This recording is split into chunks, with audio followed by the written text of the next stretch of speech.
ഇന്നത്തെ വേദഭാഗം വായിച്ച് കേട്ടപ്പോൾ നമുക്കത് വീണ്ടും മനസ്സിലാക്കുവാനായിട്ട് സാധിക്കും. യേശു ക്രിസ്തുവിന്റെ ഉയർപ്പിന് ശേഷം തന്റെ ശിഷ്യന്മാർക്ക് പ്രത്യക്ഷപ്പെടുന്ന ഒരു യേശുവിനെ നമുക്ക് കാണുവാനായിട്ട് സാധിക്കും.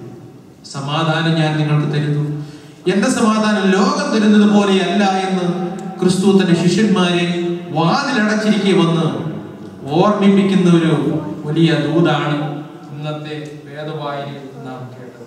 പക്ഷെ ഇവിടെ പ്രധാനമായിട്ട് ഒരു വ്യക്തിയെ യേശു തമ്പുരാൻ പ്രത്യേകം വന്ന് സമാധാനത്തിന്റെ ദൂതറിയിക്കുന്ന ഒരു സംഭവം കൂടെ വളരെ പ്രത്യേകതയായിട്ട് നമുക്ക് തോന്നും. തോമാസ് ലീഹായെ സംബന്ധിച്ചിടത്തോളം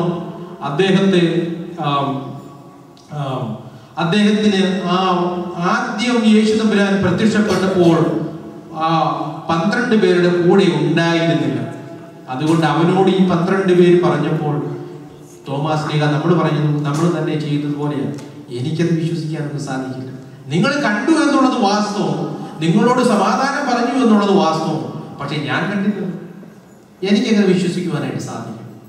അങ്ങനെ ഒരു ദിവസം പ്രാർത്ഥിച്ചു കൊണ്ടിരിക്കുമ്പോൾ ആണ് യേശു തമ്പുരാൻ തോമസിനോട് പ്രത്യേകം വന്ന് സംസാരിക്കുന്നതായിട്ട് നമുക്ക് ഇവിടെ കാണുവാനായിട്ട് സാധിക്കും. God and my God. That was a life-changing experience for Thomas. He never expected Jesus to be revealed to him that personally. All of those 12 disciples were got together. Jesus appeared, this resurrected Jesus appeared to Thomas, especially to Thomas. പിന്നെ Thomas തൊട്ട് നോക്കാനൊന്നും യേശു ക്രിസ്തുവിന്റെ അടുത്തേക്ക് പോയതായിട്ട് വേദപുസ്തകം സാക്ഷിക്കുന്നു. ഇത് കണ്ടപ്പോഴേ തന്നെ Thomas പറയുകയാണ്, എന്റെ കർത്താവും എന്റെ ദൈവവുമായുള്ളവൻ.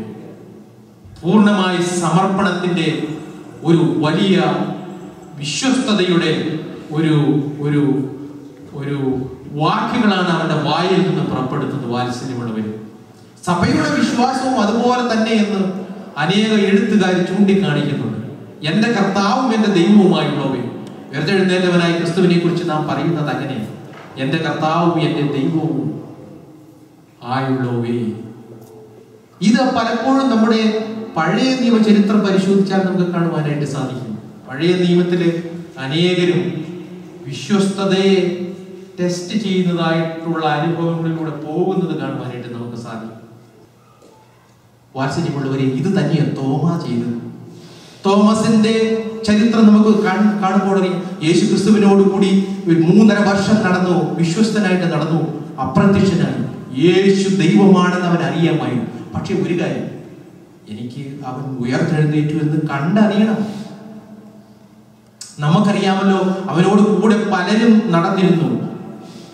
നടന്നിരുന്നവരെല്ലാവരും അവൻ യഥാർത്ഥത്തില് അവൻ ഉയർത്തെഴുന്നേറ്റു എന്ന് കണ്ടാൽ പോലും അവൻ പറയാമായിരുന്നു, യഥാർത്ഥമായിട്ടൊന്നും ഞാൻ വിശ്വസിക്കാൻ തയ്യാറില്ല. നിങ്ങളൊക്കെ പറയുന്നത് ശരിയാണ്, ക്രിസ്തു അവിടെ ഉയർത്തെഴുന്നേറ്റു എന്ന് പറഞ്ഞാൽ പോലും, എനിക്ക് അവിടെ വന്ന് പ്രത്യക്ഷനായി എന്ന് പറഞ്ഞാൽ പോലും, ഇതെങ്ങനെയാണ് ഞാൻ വിശ്വസിക്കണത്? ജീവിച്ചിരിക്കുന്നില്ലല്ലോ ഇപ്പോൾ എന്ന് പറഞ്ഞ് തോമാസിന് പിന്നോട്ട് പോകാമായിരുന്നു.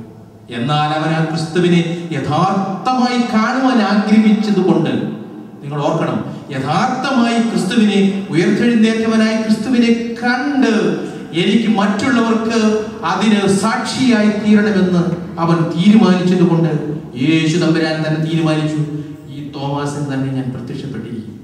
അതുകൊണ്ടാണ് പന്തിരുവർ കൂടിയിരിക്കുമ്പോൾ തോമാസിനെ പ്രത്യേകം വിളിക്കുന്നത്, മോനെ നീ അടുത്ത് വന്നി, നിന്റെ കൈ എൻ്റെ ഈ ആണിപ്പാടുകളിൽ ഇട്ട് നോക്കുക, എൻ്റെ വിലാപ്പുറത്ത് നിന്റെ കൈയിട്ട് നോക്കുക. അത് കേട്ട പാടി അവന് മനസ്സിലായി, ഇതെന്റെ ഞാൻ ആദരിക്കുന്ന എന്റെ ക്രിസ്തുവാണ് എന്നവൻ പൂർണ്ണമായി അവിടെ ഏറ്റു പറയുന്ന ഒരു ദൈവ പൈതലിനെ കാണുവാനായിട്ട് സാധിക്കും. അവനവന്റെ ജീവൻ പോലും നമുക്ക് വേണ്ടിയിട്ട്, പ്രത്യേകിച്ച് ഭാരതീയ മക്കൾക്ക് വേണ്ടിയിട്ട് ജീവൻ ത്യജിച്ചവനായി ക്രിസ്തുവിന് വേണ്ടി സാക്ഷിയായി തീരുവാൻ തയ്യാറായത് വേദപുസ്തകം സാക്ഷിക്കുന്നുണ്ട്. വാത്സല്യമുള്ളവർ, നമ്മെ സംബന്ധിച്ചിടത്തോളം ഇന്നീ പുതുഞായറാഴ്ച നാം ആഘോഷിക്കുമ്പോൾ യഥാർത്ഥമായി ദൈവ പൈതലായി